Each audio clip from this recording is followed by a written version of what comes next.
Welcome back to Friday Night Fright Nights at Cabin of Horrors. Tonight, I have 3 chilling tales for you to go through. And one of them is very special to me because the last story of this episode was actually written by my son. So lock your doors, make sure you've got the lights on, and get ready for 3 chilling tales for tonight's Fright Night episode. Our first story tonight is called The Black Hour. There's a house in Elk Hollow that no one speaks of past dark.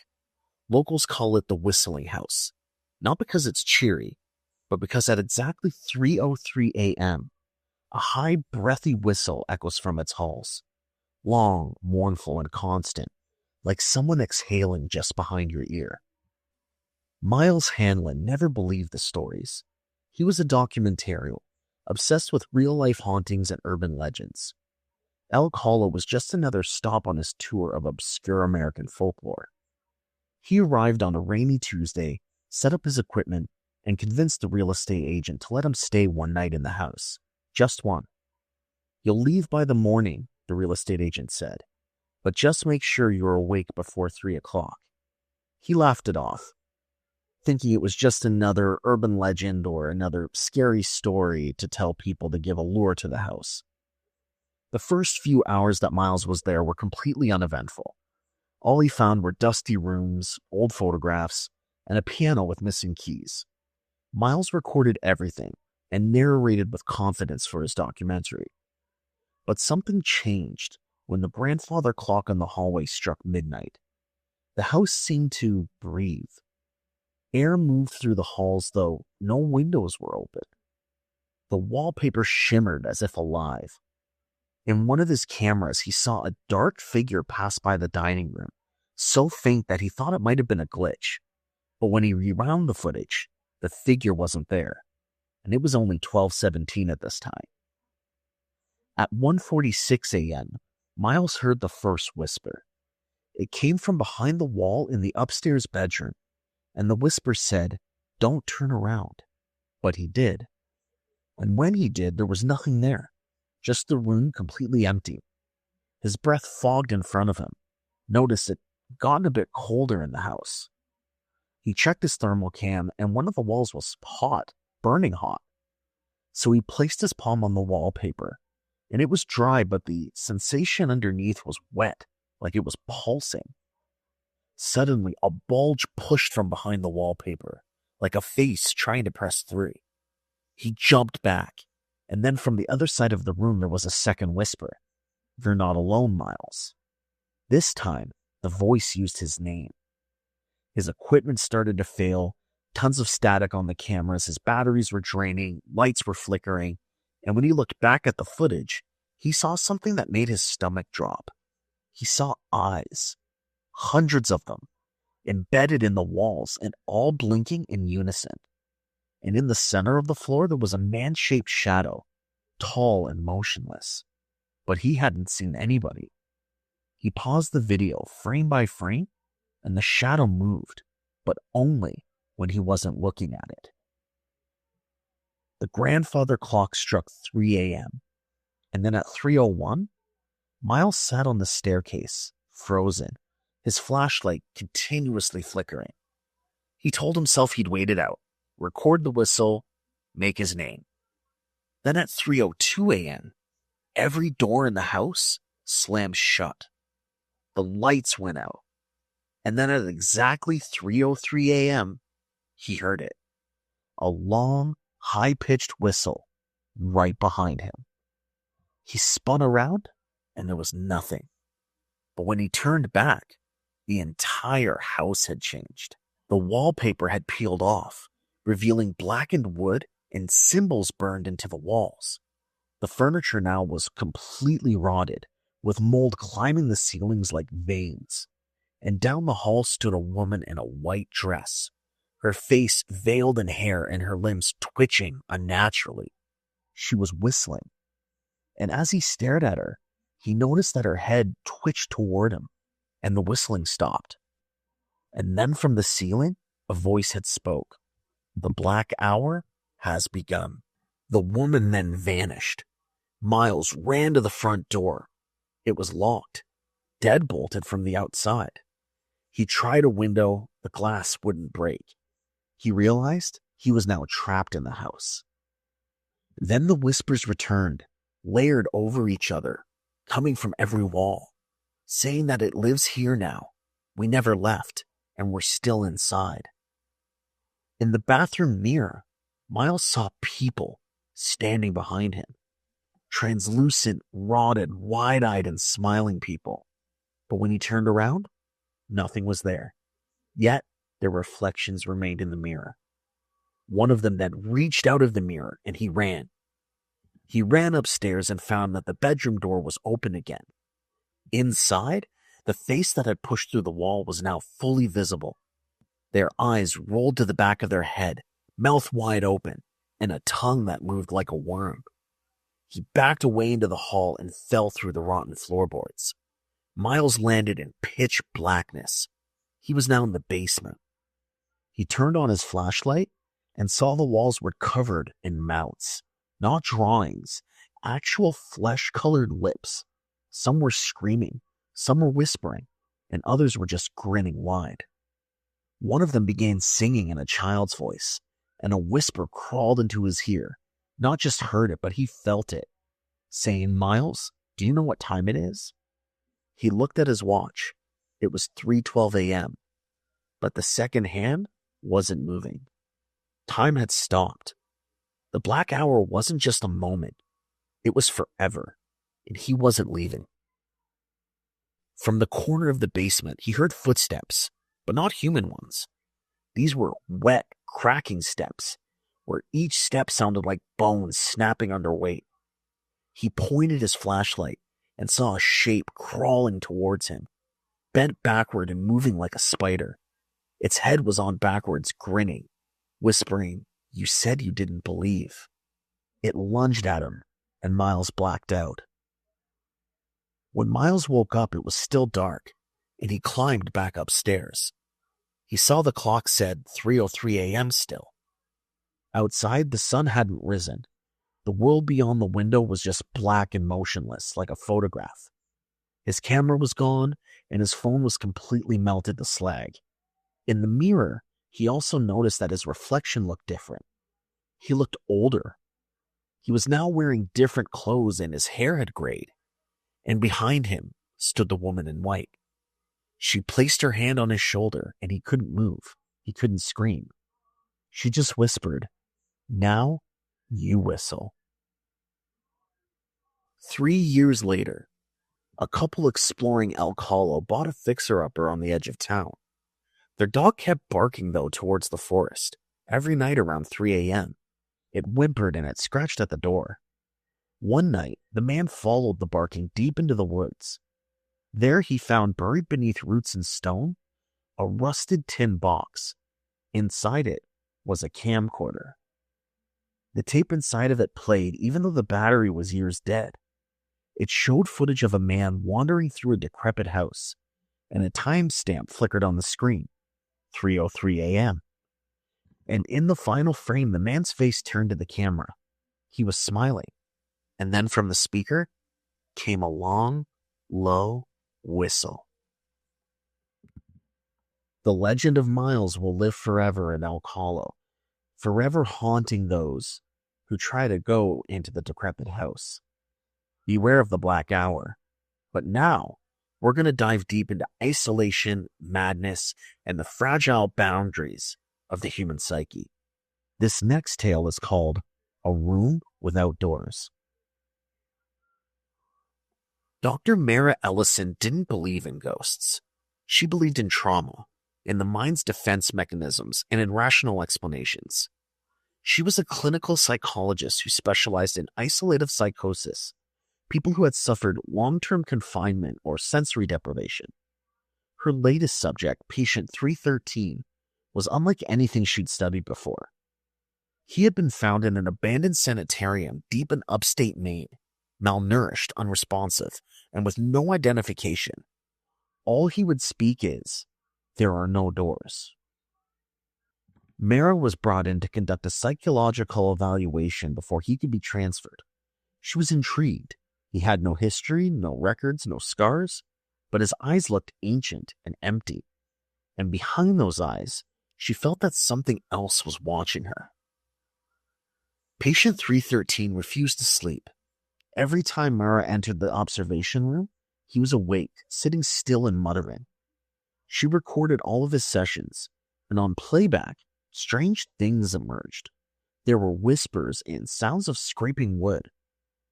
In one clip, Mara's own voice could be heard asking questions, only she hadn't asked any questions.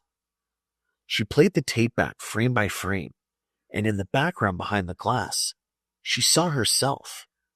And she saw herself standing beside herself, staring directly into the camera. She began to get frustrated and decided to conduct a spatial orientation test on patient 313.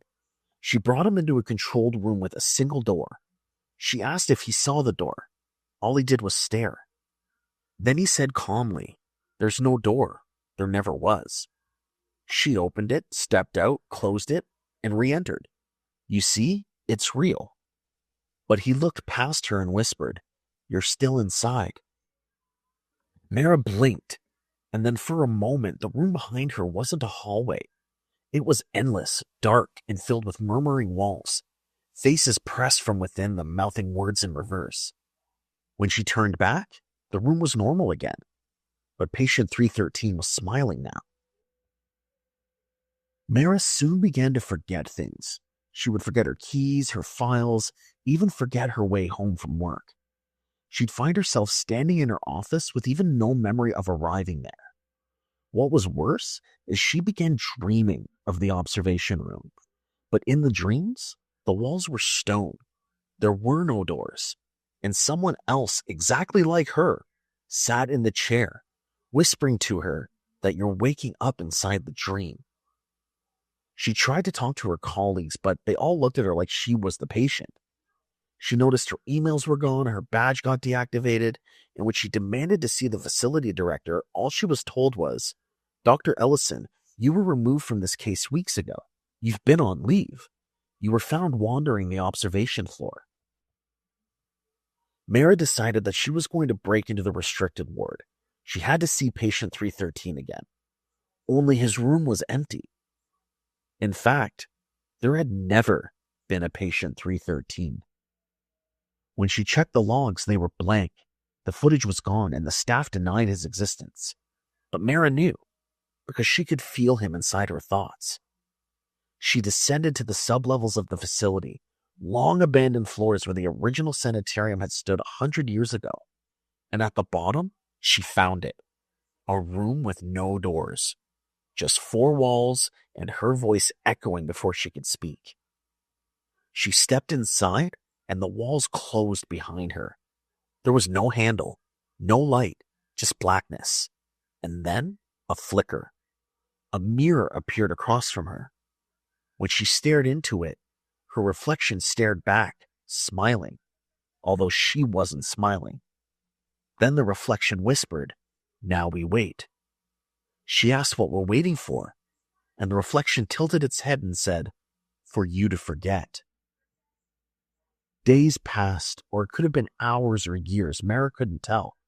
Sometimes she'd wake up and see the observation room again, her clipboard in hand, speaking to a man who looked like her but wore someone else's skin. Other times she was back in the black room, walls breathing, hearing her own voice whisper things she'd never say. She tore at the walls, but they were soft like flesh, bleeding and whimpering. When she would scream, the mirror just stared back at her. Years later, a new psychologist named Dr. Mendez was hired to investigate strange reports of hallucinations and disappearances in the old sanitarium, which has now turned into a lab. In one of the sub-basements, she discovered a sealed room. No handle, no keyhole, just stone.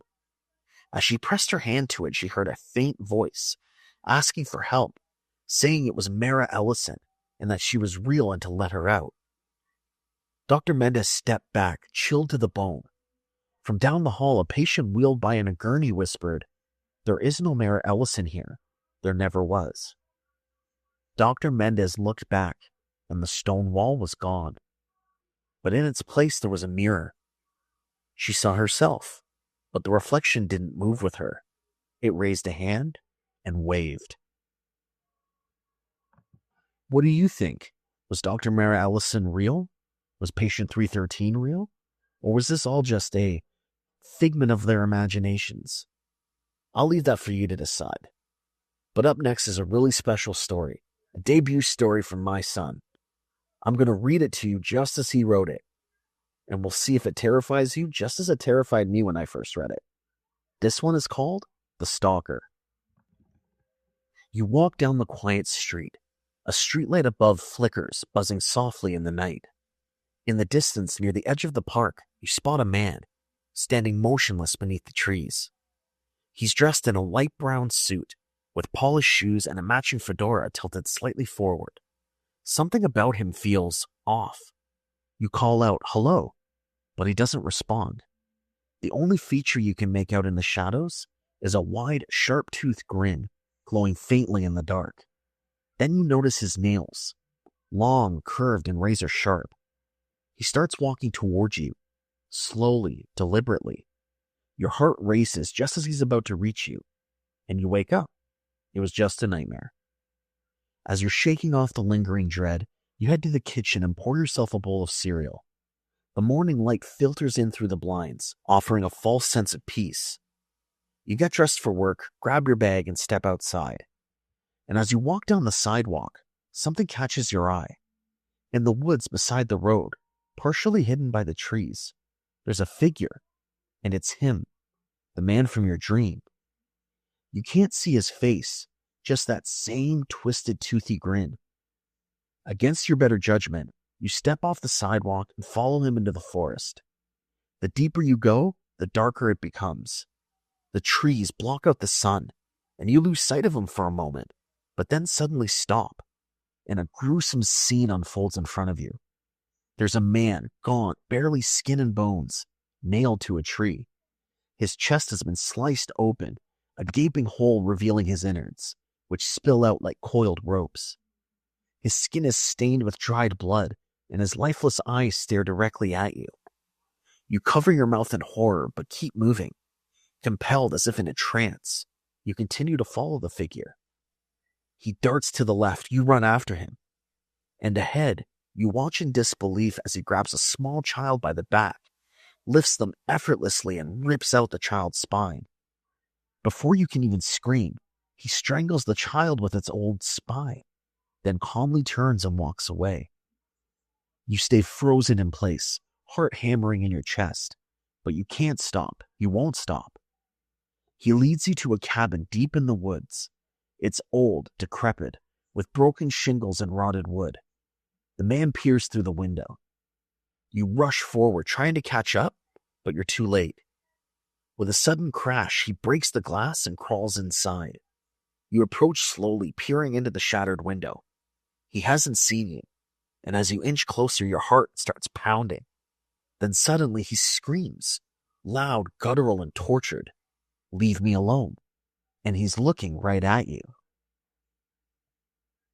You're walking home after work, and just as the sun begins to dip below the horizon, the air feels heavy, and there's a strange tension in your chest that you can't explain. You notice a man across the street, staring at you intently. His eyes are full of something. Rage, fear. It's as if he's looking at a murderer. You turn away quickly and keep walking. A bizarre-looking tree catches your eye, gnarled and bent unnaturally. You glance at it for a second, then shrug it off. Behind you, the man stops at the tree and stares at it, his face pale and horrified. But you keep walking.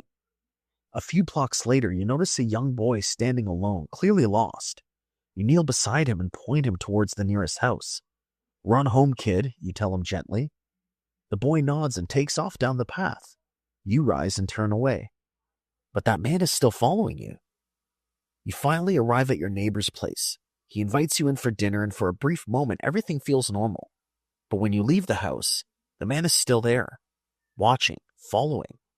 You stop, he stops. You spin around, eyes wide, your voice shaking as you scream, "Leave me alone." He charges at you, screaming back, "You monster."